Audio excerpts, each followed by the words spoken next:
안녕하세요. 책드레입니다. 낮 기온이 30도를 넘어가고 있습니다. 한낮에는 모자나 양산, 선글라스 없이 걸어 다니기가 어려울 정도입니다. 그래도 해가 지고 나서는 아직 바람이 시원하니 다행입니다. 텃밭의 토마토는 이제 초록이에서 노랑, 빨강으로 하나씩 하나씩 색을 바꾸고 있어서 매일 보는 재미가 쏠쏠합니다. 올해는 엘니뇨 현상으로 비가 많이 온다고 하는데 요사이 천안동에는 장마 지기 전에 끝내려고 이곳저곳에 공사 중이라 오가는 길이 쉽지만은 않습니다. 보행로 공사라고 하니 공사가 끝나고 나면 한결 걸어 다니기가 나아지리라 기대해 보아야겠습니다. 책들에는 6월 둘째 주에도 천안동 하늘쌤 작은 도서관을 채워가고 있습니다. 그 소식을 전하는 하늘쌤 라이브 1230 시작해 보겠습니다. 첫 번째로 도서관 데이입니다. 우리 친구들은 해맑은 표정으로 선생님, 할머니예요? 그럼 100살이에요? 하는 질문에 깜짝 놀랐지만 보는 대로 말하고 표현하는 모습이 얼마나 이쁘던지요. 그래서 할머니인데 아직 100살은 안 되었다고 답을 했답니다. 재미있게 지난 한 달 이야기를 하며 배를 깔고 엎드리기도 하고 친구 따라 엎드리기도 하고 너무 가까이 오기도 하고 그렇습니다. 바른 자세로 앉아야지 하고 이야기해야 할까요?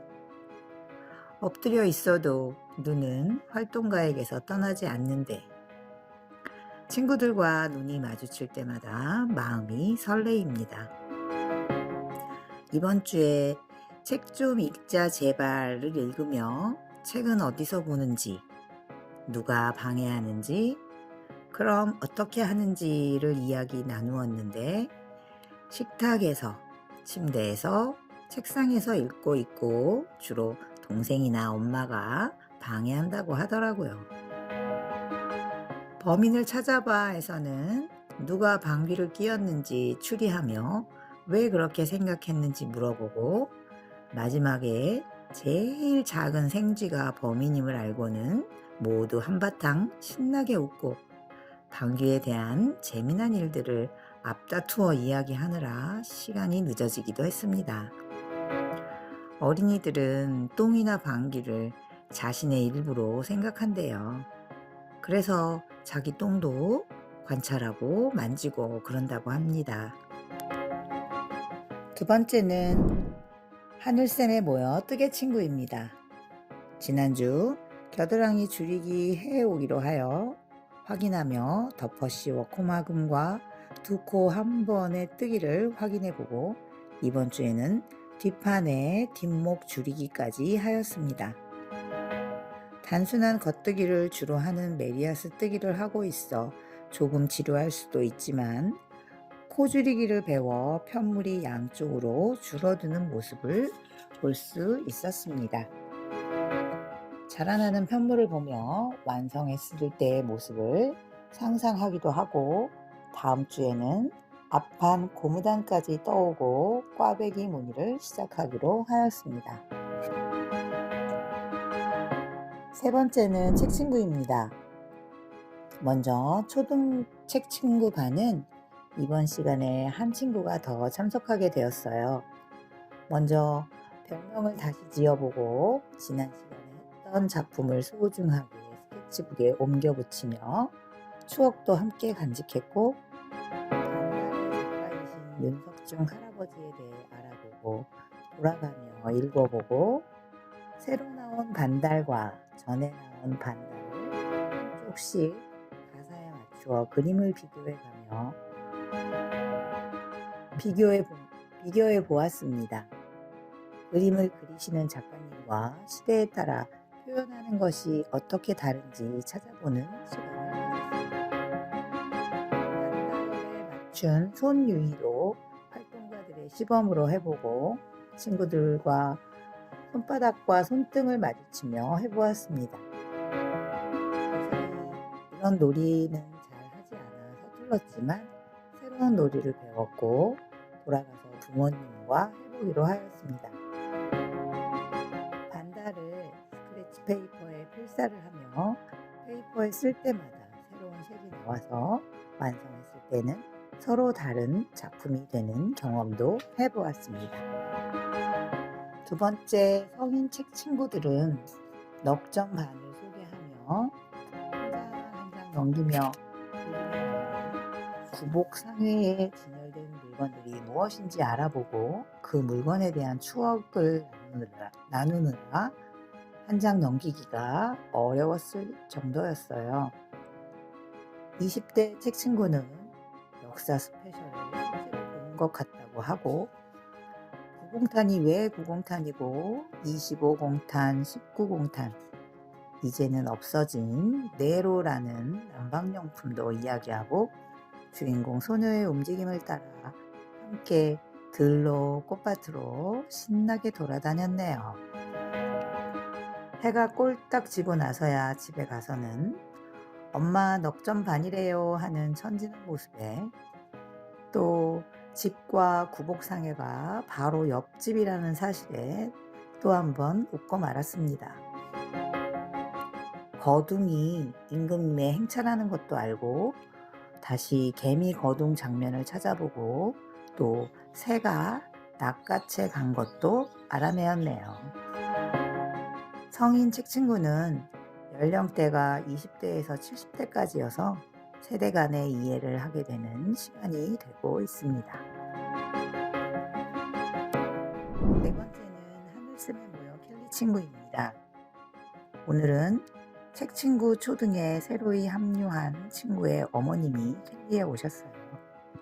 배운 적이 있으시다며 이것저것 스킬도 알려주시고 파스텔로 효과 내는 것도 알려주시고 재주가 많은 분이 오셔서 이번 시간에는 새로운 것을 해보았습니다.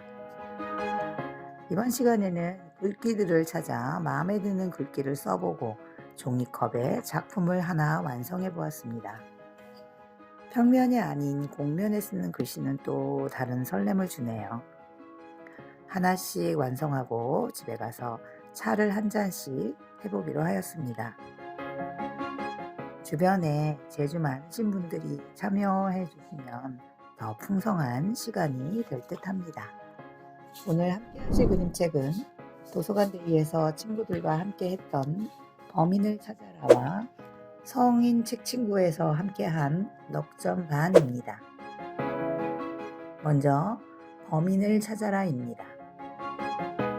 수아연 글그림 재능교육에서 2022년에 펴낸 책입니다. 수아연 작가님은 대학에서 산업디자인을 공부했고 아이와 함께 놀 때 재미있는 아이디어들을 발견한다고 하세요. 글과 그림으로 이어지는 이야기를 만들어 아이를 까르락 웃기는 것이 일상의 행복이 되었다고 하시고요. 그동안 쓰고 그린 그림책은 힘 세지는 책, 얼음나라 사라진 보물을 찾아서, 새하얀 고양이 외에 3권의 말놀이 시리즈, 흠칫뿡, 뚝딱뚝딱 할머니 등이 있습니다.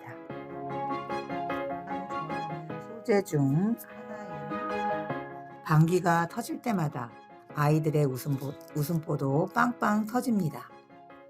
이 책은 어색한 공간인 엘리베이터에서 아이들이 좋아하는 방귀를 뀌면 어떻게 될까라는 생각에서 시작되었습니다. 상상으로만 가능할 것 같은 금기시했던 일이 폭풍처럼 연속적으로 지나갈 때 우리 친구들은 배꼽을 잡을 수밖에 없습니다.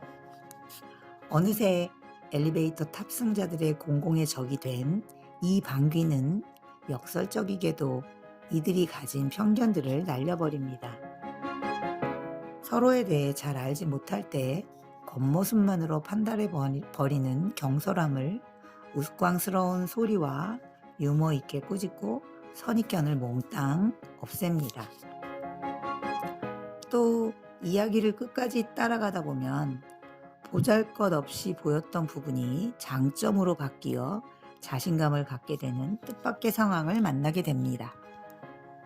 엉뚱하면서도 사랑스러운 인식 전환의 순간이자 이 책의 숨은 진짜 메시지가 드러나는 순간입니다. 무엇을 예상하든 우리의 상상 밖으로 흘러가는 이야기는 꾹 참았던 방귀를 배출한 것처럼 속이 후련해집니다.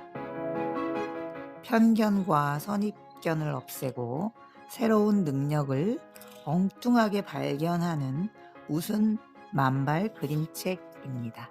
책에서 보여주는 스프레이를 뿌린 듯한 채색 방식은 공기에 분사되는 방귀와 더할 나위 없이 잘 어울리며 은은하면서도 강한 색채감은 시각과 후각을 동시에 자극합니다. 이렇게 공간과 어우러지는 분위기를 만들고 그 안에는 아이들을 닮은 동물들이 익살스러운 모습으로 자리에서 까르르 웃게 합니다. 인생에서 가장 많이 넘어지고 일어나는, 가장 서툴면서 가장 씩씩한 시기를 보내는 아이들 곁에서 애정을 듬뿍 담아 웃음으로 응원하는 작가의 마음이 담긴 책입니다. 이 책을 보는 3가지 관전 포인트가 있어요. 하나는 방귀의 색깔을 보시라. 매번 똑같지 않은 방귀 소리와 색깔은 그 냄새를 상상하게 만듭니다. 붉은색 방귀는 어떤 냄새일까요? 색깔마다 어떤 냄새일지 상상해보면 코를 막고 책을 봐야 할지도 모릅니다. 2. 탐정이 되어 힌트를 찾아라. 책의 맨 처음 엘리베이터를 기다리는 동물들의 모습을 하나하나 관찰하고 나서 엘리베이터 탑승자들과 함께 범인 찾기에 도전해보세요. 3. 행동과 표정을 살펴라. 방귀를 뀌기 전과 후를 잘 살펴보면서 방귀 낀 놈이 성낸다 라는 속담처럼 화를 내는 동물이 범인일지 아닐지 끝까지 지켜보세요. 그리고 범인이 밝혀진 후에 다시 처음부터 책을 읽어보세요. 그 심리를 따라가는 재미가 크답니다. 다음 책은 넉점 반입니다. 윤석중 선생님이 지으시고 이영경 선생님이 그림을 그리시고 창비해서 2004년에 편했습니다.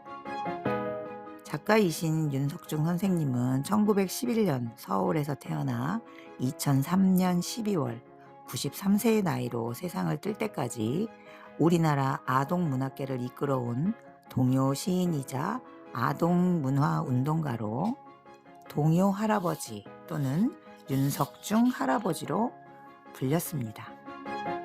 13세 때인 1924년 어린이 잡지 신소년의 동요 봄, 그리고 1925년 어린이의 동요시 오뚜기가 뽑히면서 천재 소년 시인이라는 찬사를 받으며 아동문학가의 길로 들어서서 1932년 우리나라 최초 동요집 윤석중 동요집과 1933년 우리나라 최초의 동시집 잃어버린 댕기를 펴내면서 우리 정서가 담긴 동요시를 짓고 널리 알리는 데 헌신하셨습니다.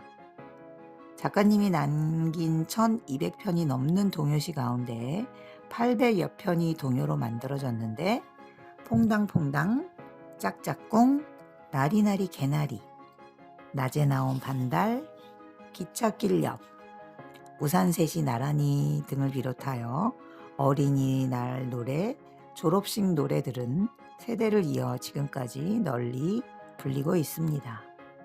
저서에는 우리나라 첫 동시집 잃어버린 댕기, 그리고 동요집 나라라 새들아, 어깨동무, 굴렁새, 동화집으로는 열손가락 이야기, 멍청이 명철이, 12대문들이 있고 넉점반, 낮에 나온 반달들이 그림책으로 만들어졌습니다. 이 넉점반 그림책이 나오기 며칠 전 윤석중 선생님이 세상을 떠나셔서 생전에 보시지 못한 그림책이기도 합니다. 그림을 그리신 이현경 작가님은 동영화를 공부했고 해외 근무하는 아버지 덕분에 4살부터 7살까지 일본에서 지내며 그림책을 접하고는 어린 시절부터 막연히 그림책 작가를 꿈꿨다고 합니다. 1993년부터 그림책 일러스트러 작가로 활동하고 있으며 작가님의 작품을 살펴보면 특히 우리 옛 이야기에 관심이 많다는 것을 알 수 있습니다. 그리고 실제로 우리 전통의 선을 잘 살려내는 작가로 알려져 있습니다. 한지에 스며든 듯한 부드러운 색감이 원색적이고 화려한 외국 그림과 선명하게 비교되면서 우리의 맛을 살려주고 있다는 평가를 얻고 있어 한국적인 그림책을 만들어내는 작가라고 할 수 있습니다. 대표작 아시방 일곱 동무는 프랑스어와 일본어로도 출간되어 많은 사랑을 받고 있습니다. 아시방 일곱 동무는 규중치루 쟁롱기라는 고전 문학을 아이들이 읽기 쉽게 다시 쓴 책이고 우리 고전을 되살려 그림책으로 만들어 정감 있는 그림과 함께 들려주고 있습니다. 쓰고 그린 책으로는 아시방 일곱 동무와 신기한 그림족자, 오러와 오도, 콩수기와 팥수기가 있고 그린 책으로는 넉점반, 꽃들이 들려주는 옛 이야기, 윤봉길, 전우치전, 천하태평 금금이의 치매엄마 간병기, 왕이 된 양치기 등이 있고 봉지공주와 봉투왕자는 2013년 프린지 페스티벌에서 1인극 공연으로 처음 선보인 뒤 그림책으로 세상에 나왔습니다. 윤석준 선생님의 동시를 그림책으로 만들었습니다. 아직 시계가 집집마다 없었던 그 시절 단발머리를 한 여자아이가 동네 구멍가게로 시간을 물으러 간 이야기를 담백한 그림으로 살려냈습니다. 빛바랜 사진을 보는 듯한 그리움이 그림 곳곳에서 느껴집니다. 영감님, 엄마가 시방 몇 시냐고. 넉점반이다. 넉점반, 넉점반, 넉점반 중얼거리며 집으로 가는 아이. 넉점반은 4시 반이라는 뜻입니다. 아이는 오다가 물 먹는 닭을 구경하고 접시꽃 핀 담장 앞에서 기어가는 개미떼를 구경하고 어디론가 날아가는 고추 잠자리를 구경합니다. 그림책을 끝까지 보면 아시겠지만 아이네 집은 사실 바로 가게 옆집입니다. 아이의 눈길이 머무는 곳마다 새로운 놀이공간이 열리고 그 안에는 제각각 놀이에 빠진 동물들이 있습니다.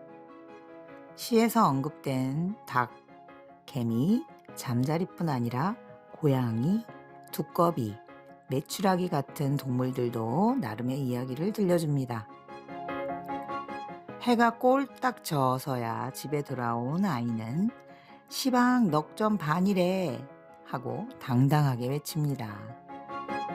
어이없다는 어머니의 표정, 저녁을 먹는 형제들 사이로 슬그머니 들어가는 멋쩍은 아이의 모습에 우리들은 웃음을 머금지 않을 수 없습니다. 푸근한 옛 풍경이 지극히 마음을 따뜻하게 데워줍니다. 신기한 것은 무엇이든 넋을 빼앗기는 아이의 모습이 실감나게 그려집니다. 이현경 작가님은 자신의 어린 시절을 시간적, 공간적 배경으로 삼아 넉점반을 탄생시켰습니다. 1960년대의 농촌 마을을 실감나게 재현해내기 위해 작가는 충남 서산의 운산마을을 여러 번에 걸쳐 꼼꼼히 돌아보시고 그 마을 할머니, 할아버지들로부터 도움 말씀을 듣기도 했고 김포 덕포진의 교육박물관 그리고 용인의 그때를 아십니까 박물관 등에서 소품들을 취재하기도 했다고 합니다. 또한 넉점반은 할머니, 할아버지들과 손자, 손녀가 공감하며 볼 수 있는 책입니다. 본문의 서체는 시와 그림의 느낌을 잘 살리기 위해 오륜 행실도의 글자를 하나하나 집자해 만들었습니다. 바렌 한지 느낌의 바탕색, 다홍 치마 입은 주인공 아이를 제외하고는 지극히 색을 제한한 덕에 차분해진 색조, 거기에 고졸한 느낌의 타이포그라피가 어우러져 오래된 듯 아주 친근한 느낌을 줍니다. 천연동 하늘샘 작은 도서관이 좀 더 가까이에 있고 언제든 마음 편하게 가고 싶은 곳이고, 그곳에 가면 무언가 재미난 일이 있을 거야 라는 생각이 널리 퍼지기를 바라는 한 주간이었습니다. 더워지는 날씨에 건강에 유의하시고 행복한 한 주간 되시길 바랍니다. 반달에 맞추어 아이들과 푸른 하늘 은하수 노래도 부르며 손유의를 함께 해보는 것은 어떨까요? 여름의 도서관은 더위 피하기에는 아주 좋은 장소입니다. 아이들 손잡고 도서관에 가보시기를 추천드립니다. 오늘도 귀한 시간 함께 해주셔서 고맙습니다.